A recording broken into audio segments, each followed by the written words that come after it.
we have a little panorama here. Back here, all the way in the back, is the island of Sicily. The lady with the big belly that's reclining in the ocean. Right in front of us is Salina, that we just left. Stayed here for 2 nights.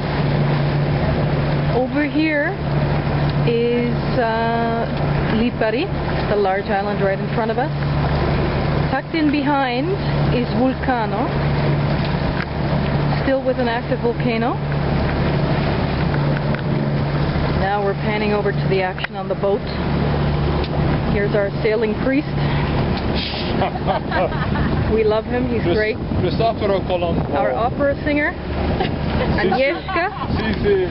Our strict teacher, Francesco. Strict teacher, Spanish? Strict.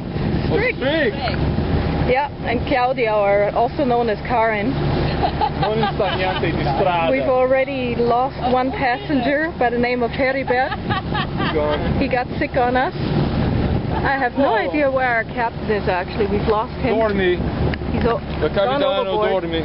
Back here, I don't know if you can see it, is the island of Panarea.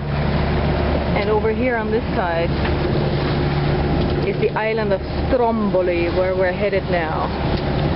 We'll be there in about 3 hours and 59 minutes, according to our captain.